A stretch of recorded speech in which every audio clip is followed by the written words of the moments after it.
Está na hora da entrevista do dia com a Denise Campos de Toledo. E vamos falar das investigações envolvendo a ABIN. Eu converso agora com o Roberto Liviano, que é procurador de Justiça do Ministério Público do Estado de São Paulo, presidente do Instituto Não Aceito Corrupção. Então, Roberto Liviano, boa noite. Boa noite, Denise. Sempre uma honra, uma alegria estar aqui com você. E nós voltamos a falar dessas operações. Já tivemos uma na semana passada em que Alexandre Ramagem, deputado federal e ex-dirigente da ABIN, era o principal alvo. Desta vez, Carlos Bolsonaro. Os assessores dos dois também foram encontrados celulares, computadores. Se fala que seriam equipamentos relacionados ainda à ABIN. Teve inclusive um assessor Jean Carlos Gomes Rodrigues, que é de Ramagem, que ele estaria com 10 celulares, uma arma, um HD externo em casa, só que a esposa dele ainda é ligada à ABIN. Então, eu queria, para começar, a entender exatamente até onde a ABIN pode ir. O trabalho dela é exatamente trabalhar com investigações. Agora, qual é o limite para isso não ser uma ação pessoal ou uma ação política, ou mesmo criminosa? Veja, Denise, nós tivemos um grande debate no Brasil durante muitos anos, por exemplo, em relação ao poder de investigação do Ministério Público. Esse debate se estabeleceu por conta da PEC 37. E o Supremo Tribunal Federal e o Congresso terminaram, ao cabo desse debate, entendendo que o Ministério Público tem poder de investigação. A polícia deve investigar crimes. A ABIN, a sigla significa Agência Brasileira de Inteligência. Inteligência. Nós não estamos falando de investigação criminal. Quem investiga é o Ministério Público, quem investiga é a polícia. A ABIN não é um órgão de investigação. É um órgão que trabalha com informações. É um órgão que trabalha com inteligência. Agora, existe um ponto que é muito importante, que quem está nos acompanhando esteja muito atento. Quem está no âmbito público precisa ser norteado por princípios que estão esculpidos na nossa Constituição. Do que estamos falando, Denise? Princípio da impessoalidade, princípio da moralidade administrativa, princípio da prevalência do interesse público.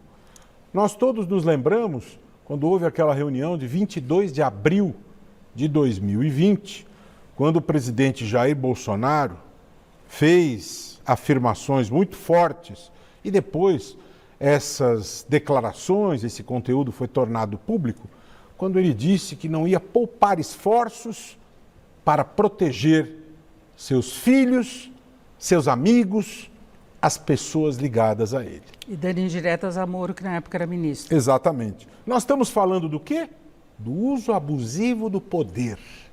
Uma agência brasileira de investigação, o Ministério da Justiça, os ministérios, todos os órgãos públicos, eles devem cumprir os seus papéis em prol da sociedade, em prol do interesse público.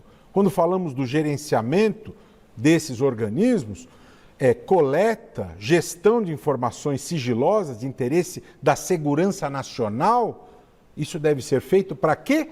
O interesse do país. Pode dar suporte ao governo para a defesa do país, dos interesses do país, não para a defesa pessoal. E lembrando que Moro, quando saiu, ele falou exatamente dessa tentativa de intervenção na Polícia Federal e uma das questões era colocar a Ramagem, que acabou ficando na ABIN, na Polícia Federal. Então não, já criou uma nova suspeita. Jamais sequestrar estes assuntos, esses interesses, rendê-los aos seus interesses pessoais. Aliás, eu queria fazer até um paralelo, uma consideração. Os professores Ziblatt e Levitsky, autores do best-seller Como as Democracias Morrem, livro no qual eles se inspiraram inicialmente no caso Donald Trump e depois incluíram Erdogan, da Turquia, Orbán, da Hungria e outros, Putin, da Rússia, eles falam categoricamente que incluíram Jair Bolsonaro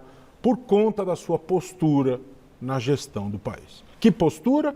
Essa postura justamente de ingressar pelas portas da democracia e de depois enfraquecer as instituições democráticas. Por exemplo, essa questão da ABIN. Agora, como deve ser encaminhado o processo a partir de agora, que chegou a Carlos Bolsonaro, aos assessores dele, inclusive tem conversas entre as assessoras pedindo informações, aí não é questão, inclusive, do uso daquele localizador que monitorava geograficamente as pessoas, políticos e mesmo ministros, mas informações sobre processos eleitorais e tem papéis impressos em relação a isso. Então, seria uma outra frente. Agora, como tudo isso pode ser encaminhado para não dar a ideia de uma conotação política no sentido inverso? Nós tivemos a Lava Jato, que depois teve uma série de processos revertidos, exatamente por ingerências, pela forma como foram obtidas as denúncias, como foram feitos os acordos de delação. Então, muito foi desfeito da Lava Jato. Ela foi apagada praticamente, agora se discute até indenização financeira.